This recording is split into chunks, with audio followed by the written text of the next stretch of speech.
কেননা মানুষ যখন মারা যায়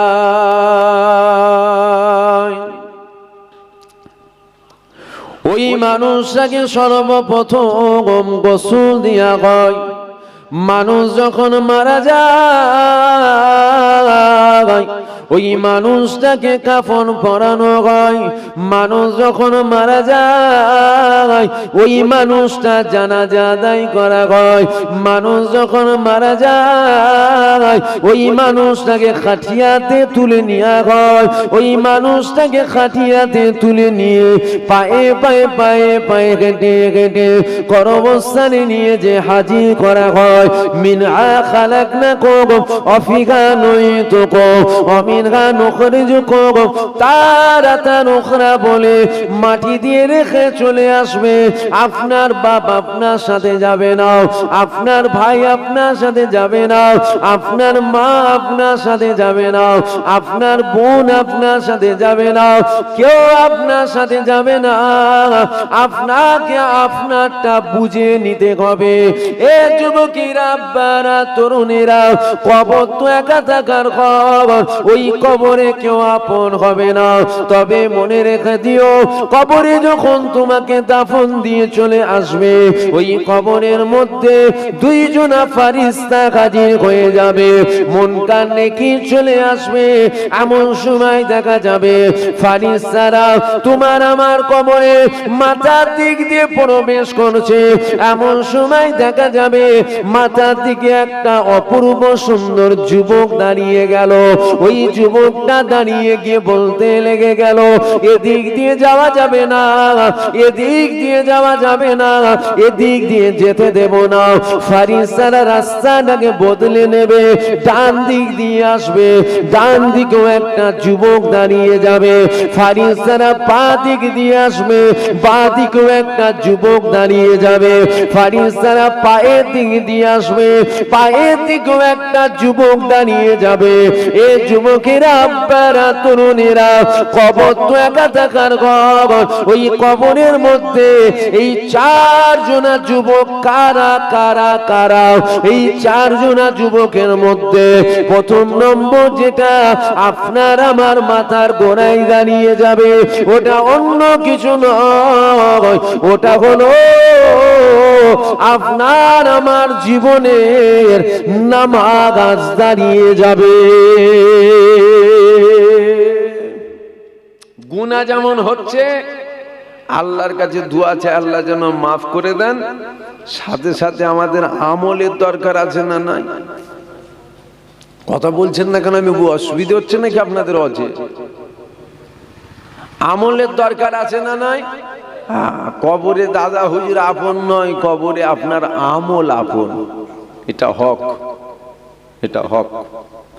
এটা শুনে হয়তো কারো মনে মনে হবে হুজুরটা কি বলতে চাইছে, বলতে কিনা যেটা বাস্তব সেটা বলছি রে বাবা, যেটা হক কথা, যেটা ইসলামের কথা সেটা বলছি।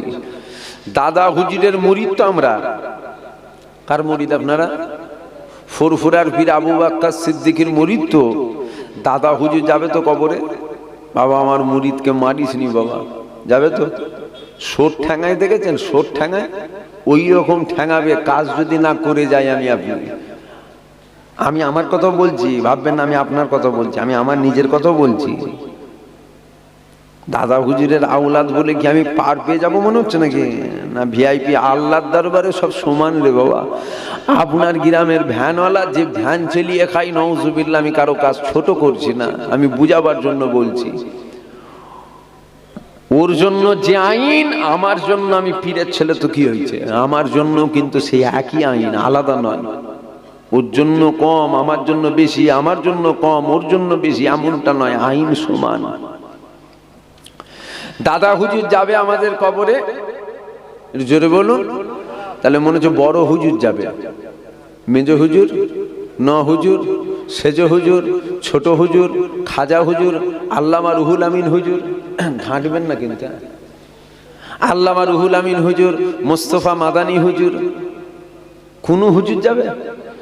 আপনারটা আপনাকে বুঝে নিতে হবে। এবার হয়তো অনেকের মনে মনে হচ্ছে এটাও কি সেলসেলার বাইরে টাইরে চলে গেল নাকি? তো দাদা হুজুর কবরে যাবে না বলছে, কি ওয়াজ করছে? বলতে না, আমি সেলসেলার মধ্যে ঠিক আছে, তুই সেলসেলার বাইরে। সেলসেলার বাইরে আমি?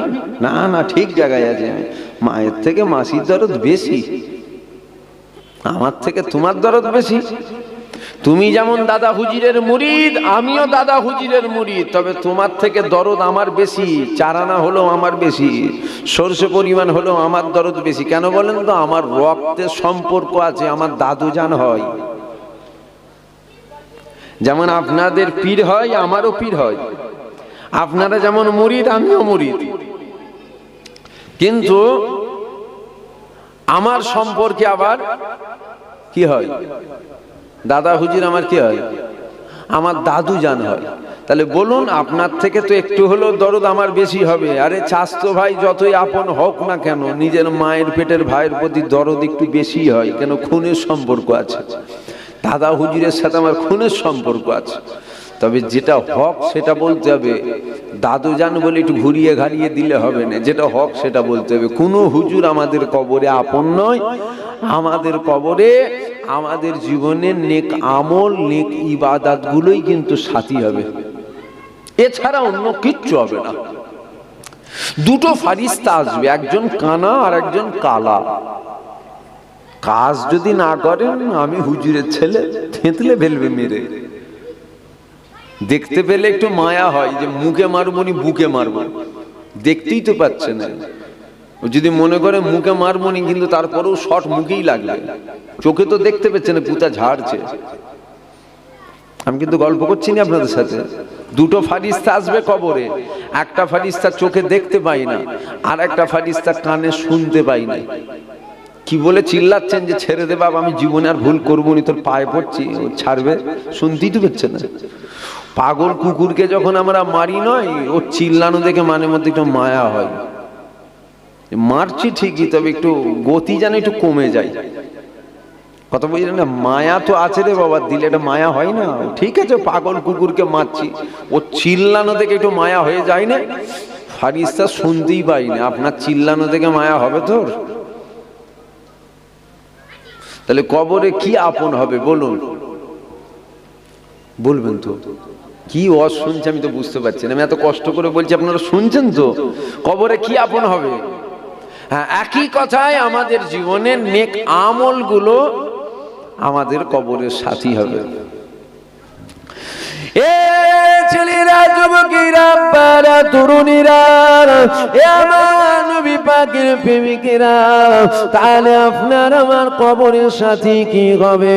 আপনার আমার কবরের সাথী নামাজ হবে, আপনার আমার কবরের সাথী রোজা হবে, আপনার আমার কবরের সাথী হজ হবে, আপনার আমার কবরের সাথী যাকাত হবে, আপনার আমার কবরের সাথী তাসবিহ তেলাওয়াত হবে, আপনার আমার কবরের সাথে কোরআন তেলাওয়াত হবে।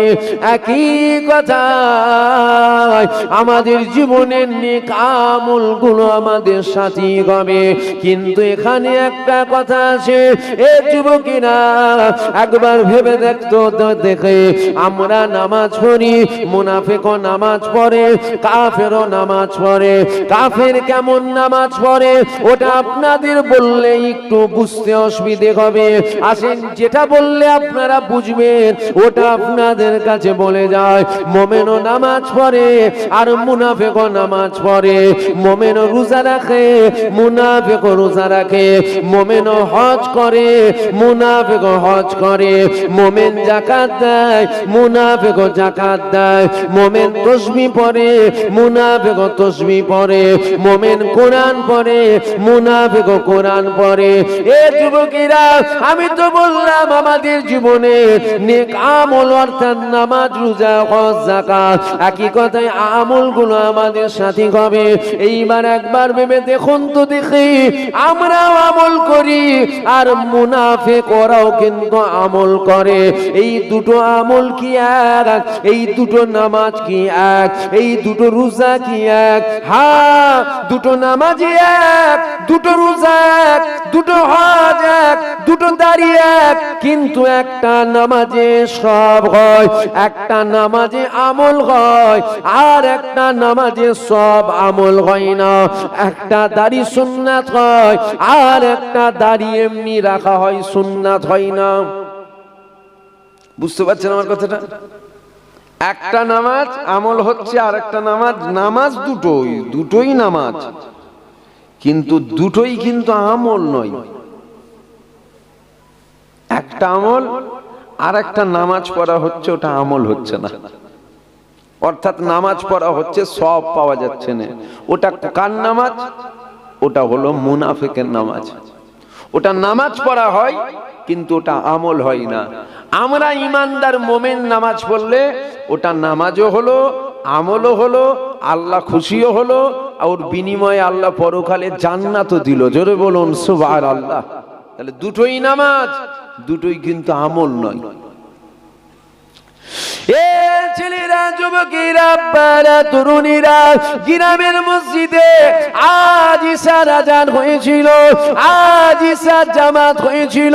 আমি আপনি নামাজে দাঁড়িয়েছিলাম, আমরা নামাজ তো আদায় করে নিলাম, কিন্তু একবার ভেবে দেখুন তো, দেখে আমার আল্লাহ পাক ইশার নামাজ আমরা তো আদায় করলাম। এই নামাজটা আমার আল্লাহ কাদের জন্য ফরজ করেছে? একই কথাই আমার আল্লাহ 5 ওয়াক্তের নামাজ কাদের জন্য ফরজ করেছে? আমার আল্লাহ পাক পৃথিবীর মানুষের জন্য নামাজ ফরজ করেনি। কেননা আমার আল্লাহ আবু জেহেলের জন্য নামাজ ফরজ করেননি, কেননা আমার আল্লাহ উতবার জন্য নামাজ ফরজ করেননি, সাইবার জন্য ফরজ ছিল না, ফেরাউনের জন্য ফরজ ছিল না, নমরুদের জন্য ফরজ ছিল না, সাদ্দাতের জন্য ফরজ ছিল না। কার জন্য ফরজ ছিল? আবু বকর সিদ্দিকের জন্য ফরজ ছিল, ওমর ফারুকের জন্য ফরজ ছিল, উসমান গনির জন্য ফরজ ছিল, মাওলা আলীর জন্য ফরজ ছিল। আবু জেহেলের জন্য ফরজ ছিল না কেন? আবু বকরের জন্য ফরজ ছিল কেন? উতবার জন্য ফরজ ছিল না কেন? ওমর ফারুকের জন্য ফরজ ছিল কেন? এই জন্য আবু জেহেলের জন্য ফরজ ছিল না, আবু জেহেল ইমানদার ছিল না। আবু বকরের জন্য এই জন্য ফরজ ছিল, আবু বকর ইমানদার ছিল। তাই আমার আল্লাহ আবু বকরের জন্য 5 ওয়াক্তের নামাজ ফরজ করেছিল। বুঝতে পারছেন আপনারা? আবু জেহেলের জন্য নামাজ নয়। শুনছেন আপনারা? নামাজ আল্লাহ কত ফরজ করেছেন? গায়ের কমদের জন্য ফরজ করেছেন, খ্রিস্টানের জন্য 5 ওয়াক্ত ফরজ, ইহুদির জন্য 5 ওয়াক্ত ফরজ, পাঞ্জাবিদের জন্য 5 ওয়াক্ত ফরজ না। পৃথিবীর মানুষের জন্য নামাজ ফরজ নয়। আবু জেহেলের জন্য ফরজ ছিল না, আবু বকর সিদ্দিকের জন্য ফরজ ছিল। দুজনেই তো মানুষ ছিল। আবু জেহেলের জন্য ফরজ ছিল না কেন? আবু জেহেল ইমানদার ছিল না, তাই ফরজ ছিল না। আবু বকরের জন্য ফরজ ছিল কেন? আবু বকর ইমানদার ছিল, তাই আমার আল্লাহ আবু বকর সিদ্দিকের জন্য 5 ওয়াক্ত নামাজকে ফরজ করেছিল। জোরে বলুন সুবহানাল্লাহ। তাহলে আমার আল্লাহ নামাজ ফরজ করেছেন কাদের জন্য? ইমানদারের জন্য, মুনাফিকের জন্য না কাফেরের জন্য? জোরে বলুন। ইমানদারের জন্য ফরজ। এখন মুনাফিক কাফের যতই নামাজ পড়ুক, ওই নামাজ কোনো কাজ হবে না। কপাল ঠুকে ঠুকে কপাল কালো করা হবে, 4 আনা নেকি পাওয়া যাবে না। আর ইমানদার যখন নামাজ পড়বে, আল্লাহ নবী জানিয়েছে ওই সেজদা আল্লাহর কুদরতি কদমে পড়ে যাবে। জোরে বলুন সুবহানাল্লাহ। জোরে বলবেন না সুবহানাল্লাহ? ইমানদারের সেজদা, এক সেজদাই জান্নাত। ইমানদারের সেজদা নবী বলেছেন আল্লাহর কুদরতি কদমে সেজদা হবে। কোন সেজদা? ইমানদারের সেজদা। কার সেজদা? ইমানদারের সেজদা। এ ছেলেরা, যুবকেরা, আব্বারা, তরুণেরা, এ আমার নবী পাকের প্রেমিকেরা, আমার আল্লাহ পাক আমাদের আমলের সাথে সাথে আমাদের ঈমানকে আল্লাহ হেফাজত করে। কেননা আমাদের মূল সম্পদ যেটা, সেটা হলো আপনার আমার ঈমানের সম্পদ। কোন সম্পদ? ঈমানের সম্পদ। আমাকে দাওয়াত করে আপনারা নিয়ে এসছেন, আশা করছি আমি তো যদিও বাড়িতে বসিনি, ডাইরেক্ট স্টেজে এসেছি, কিন্তু এটা আমার বিশ্বাস আমাদের জন্য আপনারা খাওয়া দাওয়ার ব্যবস্থাও করেছেন। করেছেন না? করে না? দাওয়াতও করলেন, খাওয়া দাওয়ার ব্যবস্থাও করলেন, হুজুর খেয়েও যান, ওয়াজ করতেও দিলেন, হুজুর ওয়াজ করেও যান, আবার নাবার পর নজরানাও দেবে। একদম থুতু দিয়ে গুনে নেবো আমি, অত সহজ নয়। ফিরি ফিরি নয়, ফিরি ফিরি নাবার পর ঘ্যাস ঘ্যাস করে গুনে নেবো। বুঝতে পারছেন? তাহলে আমাকে দাওয়াত করলেন, ওয়াজও করালেন, নজরানাও দিলেন, খানাও খাওয়ালেন। আমার থেকে আপনি যদি কিছু না পেলেন, তাহলে দাওয়াত করে লাভ কি হলো? খানা খেয়ে লাভ কি হলো? নজরানা দিয়ে লাভ কি হলো? আমার কথা বুঝতে পারছেন কি আপনারা? আমি কিন্তু খুব আস্তে আস্তে বুঝাবার চেষ্টা করছি, কেন বলতে খুব কষ্ট হচ্ছে, তারপরেও বলছি। আমাকে দাওয়াত করলেন, খানাও খাওয়ালেন, নজরানাও দিলেন, ওয়াজও করলেন, ওয়াজও করালেন, সম্মানও করলেন। আমার থেকে আপনি যদি না কিছু যদি না পান, তাহলে নজরানা দিয়ে তো লস হলো, লাভ তো কিছু নেই, বেকার বেকার দেওয়া হলো। খানা খাইয়েও তো, মুরগির গোশ খাইয়েও তো বেকার, যা কি পেলুন। তাই আপনারা যাতে কিছু পান, ওই জন্য এই ওয়াজগুলো আপনাদের কাছে করছি। আমি ঘটনা জানি, ভাববেন না ঘটনা জানে না, আমি ওলি আল্লাহদের ঘটনা জানি, কিন্তু আমার মনে হয় ওটা প্রয়োজন নেই। যেটা প্রয়োজন ওটা দিতে হয়, যেটা প্রয়োজন নেই সেইটা দিলে কি করবেন? বুঝতে পারছেন না? যেটা প্রয়োজন আছে ওইটা তো আপনাকে দিতে হবে। দমের কষ্ট হচ্ছে, অক্সিজেন দিতে হয়। এখন আমি বলছি না না, খাসির গোশের বিরিয়ানি নিয়ে এসছি, খাও। মূর্খ যে হবে না, সে বলবে না রে হুজুর খুব ভালোবাসে, ফুরফুরা থেকে খাসির গোশের বিরিয়ানি এনেছে। শিক্ষিত লোক যে হবে, সে বলবে রে তো হুজুর জানের দুশ্মন রে, তো বিরিয়ানি খেয়ে মারার পিলানে আছে। কেন? ও অক্সিজেনের জন্য ছটকাচ্ছে। এমনিতে হয়তো 5 মিনিটে মরতো, কিন্তু বিরিয়ানি খাওয়ালে 3 মিনিটে মরে যাবে। বুঝতে পারছেন? এমনি তো দম নিতে পারছে না রে বাবা, জান হাই ফাই করছে, ওর উপরে যদি বিরিয়ানি ওকে খাওয়ান, বিরিয়ানি খা টিপে টিপে, তা আরো তাড়াতাড়ি মরে যাবে। তাহলে শিক্ষিত যে হবে সে বলবে না, এই হুজুরের জানের দুশ্মন। আর মূর্খ যে হবে না, খুব ভালোবাসে হুজুর, খুব ভালোবাসে, খাসির গোশের বিরিয়ানি তোর জন্য এনেছে, এর জন্য এনেছে। বুঝতে পেরেছি? আমি চেষ্টা করছি আপনাদের কিছু দেওয়ার, আপনারা নিয়ে যান, না হয় বেকার বেকার হয়ে গেল, সব বেকার হলো, কিচ্ছু লাভ হলো না।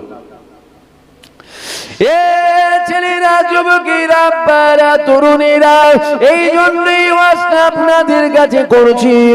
আল্লাহ নবীদের 1000 বছর আগে জানিয়ে দিয়েছে, আখিরি জামানা হাতে তালুতে আগুন রাখা সহজ হবে, আখিরি জামানা ঈমান রাখা অধিক কষ্ট হবে।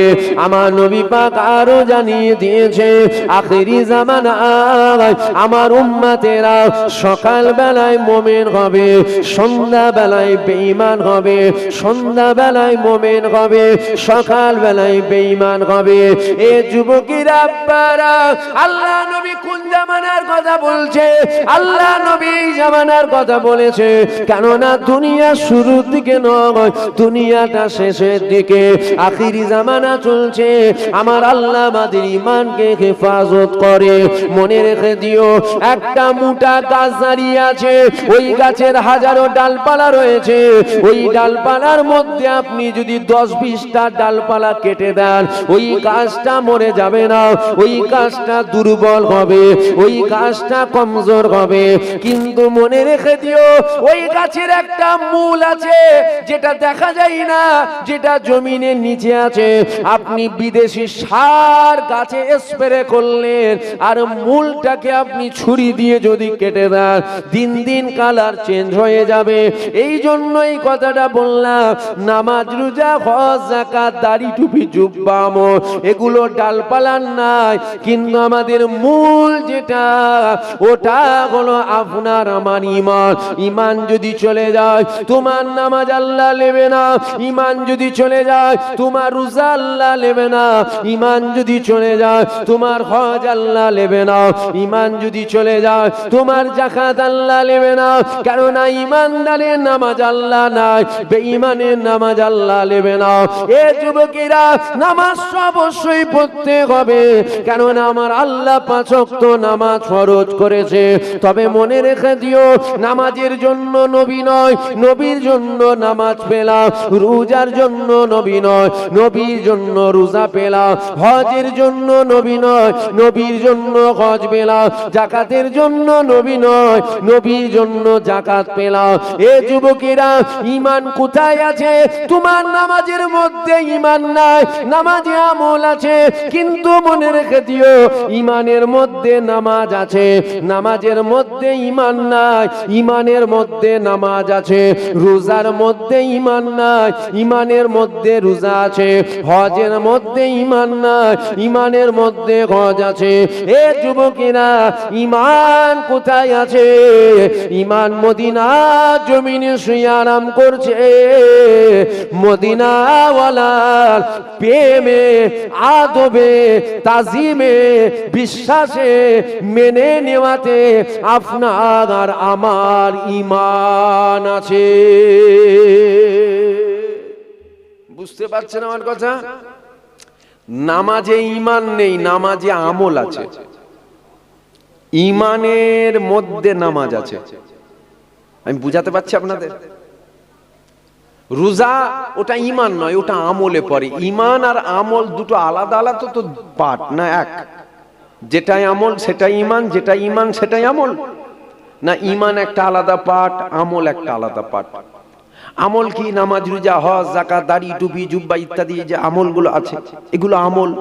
ঈমান মদিনাওয়ালার প্রেম, মদিনাওয়ালার আদব, মদিনাওয়ালার ভালোবাসা, মদিনাওয়ালার বিশ্বাস, এইখানে আপনার আমার ঈমান আছে। জোরে বলুন সুবহানাল্লাহ। তাহলে আমাদের মূল হলো ঈমান। আমাদের মূল কি? জোরে বলুন। হ্যাঁ, এটা ঈমান নয়, ঈমানের মধ্যে এটা আছে। বুঝতে পারলেন? এটা ঈমান নেই, ঈমানের মধ্যে কিন্তু এটা আছে। তাহলে মূল হলো ঈমান। এ ছেলেরা, যুবকেরা, বারা, তরুণীরা, এ আমার নবী পাকের প্রেমিকেরা, আরো সংক্ষেপ করে একটু আপনাদের বুঝিয়ে দিয়ে যায় শোনে। জীবনে যদি নামাজ কাজা হয়ে যায়, অবশ্যই আমাদের নামাজ কাজা আছে। এই নামাজ কাজা করার জন্য আমার আল্লাহ পাকের দরবারে কাঁদা করেন, ফরিয়াদ করেন, আল্লাহ আমি নামাজ কাজা করে ফেলেছি। আল্লাহ, আল্লাহ পাক আপনি আমাকে মাফ করে দেন। একবার মাফ চান, দুবার মাফ চান, 3 বার মাফ চান, 5 বার মাফ চান, 10 বার মাফ চান, 15 বার মাফ চান। এ যুবকেরা, মনে রেখে দিও, আমার আল্লাহ পাক বড় দয়াময়। আমার আল্লাহ পাক আজ না হলো কাল তোমার নামাজ কাজার গুনাহকে মাফ করবে। করবে না? করবে না? তিনি যদি মাফ না করে, মাফ কে করবে? তিনি তো দয়াময়। আমরা গুনাহ করেছি ঠিকই কথা, কিন্তু আল্লাহর রহমত থেকে নিরাশ হয়ে যাইনি। এ ছেলেরা, যুবকেরা, বারা, তরুণীরা, আমি যেটা বুঝাচ্ছি একটু ভালো করে বুঝলেন। নামাজ কাজা করার জন্য কোন আলেমের খারের মাজান নাই।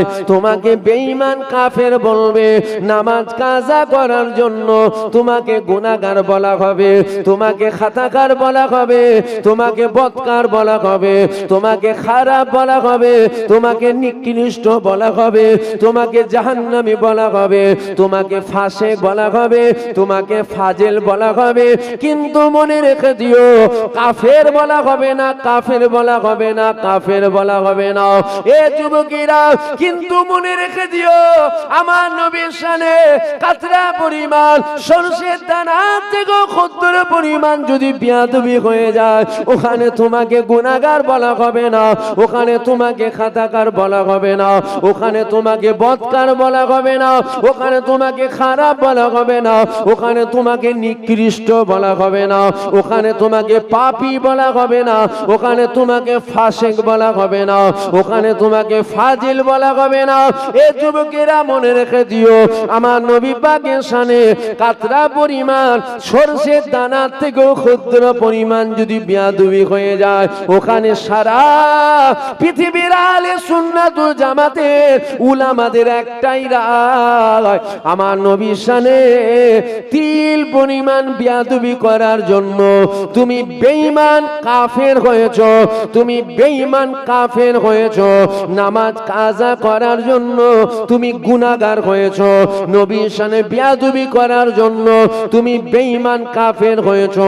কি বুঝলেন? এখান থেকে এটাই বোঝা গেল আমার আল্লাহ নামাজকে আমল করেছে, আমার আল্লাহ মদিনাওয়ালাকে আপনার আমার জন্য ঈমান করেছে। বুঝছেন আপনারা? নামাজ আমল, তাই কাজা করলে গুনাহ হয়, কাফের হয় না। হুজুর এটা ঈমান, বিয়াদবি হলে বেঈমান হয়। বুঝতে পারলেন না? এইটা ঠিক রাখে, এইটাকে ঠিক করে। আমাদের প্রত্যেকের জীবনে নামাজ কাজা আছে না নাই? যদি বলেন আমি এখানে বসে ওয়াজ করছি, আমারও মাঝে মধ্যে নামাজ কাজা হয়ে যায়, যা বলে ফেললুন তো থুক করি না, না কাজা হয় না, আমার কাজা হয় না, এটা চিটিংবাজি কথা। যেটা শেষে বললেন কাজা হয় না, কাজা হয় না, চিটিংবাজি কথা। প্রথম যেটা বললেন ওইটাই ঠিক। আমারও মাঝে মধ্যে নামাজ কাজা হয়ে যায়, ওই ফজরের নামাজটা কাজা হয়ে যায়। এই সারা রাত খেদমত হচ্ছে, বুঝতে পারছেন না? খেদমত হচ্ছে, খেদমত করে ঘরে যায়, বাড়ি যাওয়ার পর এটা প্রত্যেক দিনের রুটিন, জানেন তো? আমি বাড়ি যাওয়ার পর প্রত্যেক দিন মোবাইলটা খুলে বসি, ওই খবর টবরগুলো একটু দেখি। ফজরের আজান হলো, নামাজটা পড়ে তারপরে শুই। অনেক সময় কি হয়, ওই শরীর আর বয় নেই, বুঝতে পারছেন? শরীর আর বয় নেই, তখন কি হয়, তখন মনে হয় না নামাজটা পড়ে শোবো, তবে একটু মোবাইল আর দেখবো নি, কষ্ট হচ্ছে। মোবাইলটা লক করে রাখি, একটু চোখটা বন্ধ করে বসি, নামাজটা পড়ে শোবো। ওই যে মোবাইলটা লক করে রেখেছি আর চোখটা বন্ধ করে বসেছি, চোখ যখন খুলছি ঘড়ির কাঁটায় দেখছি বেলা 12:30 বাজে। কি হলো? ফজরের নামাজটা হলো। আপনাকে শুনে চমকে যাচ্ছেন নাকি? চমকে যাবার কিছু নেই না। আজ পর্যন্ত কোনো হুজুর বলে না, বলে না আমার হয়, যাদের কাজা হয় না তারা বলে না আমার হয়। আমি বলছি, আমার কথা বুঝতে পারছেন না? একদম সাদা সামটা ভাষা বলছি রে বাবা, এরপরেও যদি না বুঝতে পারেন আমি আর বুঝাতে পারবো না আপনাকে। যাদের হয় না তারা বলে না আমার হয়, আমি বলে ফেললো না হ্যাঁ আমার হয়ে যায় মাঝে মধ্যে রে বাবা, ফজরের নামাজ কাজা। আচ্ছা, এই কাজা হয়ে যাওয়ার জন্য কি আমি জাহান্নামী হয়ে গেল নাকি? না, হুজুরটা পুরো পচে গেল। আপনারা যদি বলেন পচে গেল, পচে গেল, পচে গেল, আপনাদের পচা বলাতে পচা নাকি? আপনাদের জাহান্নামী বলাতে জাহান্নামী নাকি? আপনাদের হাতে আছে জাহান্নাম দিবার ক্ষমতা? আমি আপনাদেরকে জানতে চাইছি, সবার কাছে জানতে চাইছি, আপনারা জাহান্নাম দিতে পারবেন? আপনারা জান্নাত দিতে পারবেন? তাহলে আপনাদের কাছে ভালো সেজে কিছু লাভও আমার নেই। যদি দিতে পারতেন তাহলে আমি বলতুন আমি ফজরের নামাজ জীবনে কাজা হয়নি, আর ওই মদিনার মসজিদে নববী শরীফে প্রথম কাতারে দাঁড়িয়ে পড়েছি। দেন জান্নাত দেন, দিতে পারবেন? আর এইখানে তো এমন কোনো মেশিন টেশিন লাগানো আছে নাকি জানি না, যে মিথ্যা কথা বললে টিট করে আওয়াজ করবে, আছে নাকি লাগানো?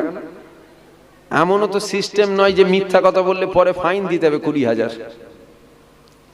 মিথ্যা কথা বলতে তো ট্যাক্স লাগে না? ট্যাক্স লাগে?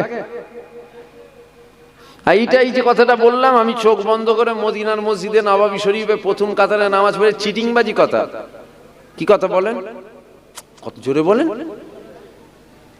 চিটিংবাজি কথা, কেন আমি পড়তে পারি না, আমি যেতে পারি না, আমার নামাজ কাজা হয়ে যায়।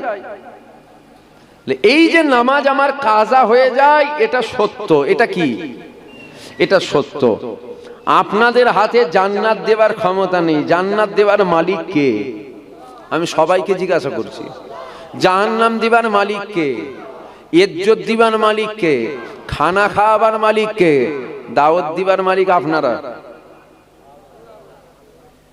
দাওয়াত দিবার মালিক আল্লাহ তো। তাহলে সব যখন, সবকিছুর মালিক যখন আল্লাহ, তাহলে আপনাদের কাছে ভালো সেজে কিছু লাভ আছে বলে তো আমার মনে হয় না। অতুইজ্জু মান তাশা ওয়া তুযিল্লু মান তাশা, ইজ্জতের মালিক আল্লাহ, ইজ্জত দেনেওয়ালা আমার আল্লাহ। আপনারা সবাই যদি মনে করেন আমরা তাকবীর দিয়ে গাছে তুলবো, আল্লাহ যদি বলে আমি জুতো মেরে নামাবো, জুতো মেরেই নামতে হবে। বুঝতে পারছেন? কারণ ইজ্জতের মালিক তো আল্লাহ, আপনারা নয়। আপনাদের হাতে কিচ্ছু নেই, এটা আমি জানি। আপনাদের হাতে কোনো কিচ্ছু নেই। না দাওয়াত করতে পারবেন, না খানা খাওয়াতে পারবেন, না ইজ্জত দিতে পারবেন, না সম্মান দিতে পারবেন, না বেইজ্জতি করতে, কিচ্ছু করতে পারবেন না। সবকিছুর করার মালিক কে? আল্লাহ যদি ভালো বলে তবে ভালো। যেটা সত্য আমি বললাম, যেটা সত্য আমি বললাম। আমার মাঝে মধ্যে নামাজ কাজা হয়ে যায়। ওই ওখানে যাও, মোটরসাইকেলে যাও, তোরা চিংড়ি মাছের হাট বসিয়ে দে, মানে চিংড়ি মাছ বিক্রি কর। কাতলা নেবে, ইলিশ নেবে, রুই নেবে, মৃগেল নেবে, 50 টাকা কেজি, 60 টাকা কেজি। চিংড়ি মাছের হাট বসা। ওয়াজ শুনছো তোমরা? তোমরা ওয়াজ শুনবে না? এই ছেলেটা খেয়ালই নেই। খেয়াল আছে তোর? শুনছিস ওয়াজ? আপনারা শুনছেন? তাহলে আপনাদের হাতে কিচ্ছু নেই, সব ক্ষমতার মালিক আল্লাহ।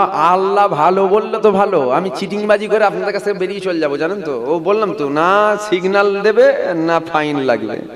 এমন চিটিংবাজি করবো না আপনারা মনে করবেন আল্লাহর ওলি দেখছি। এটাও পারবো আমি।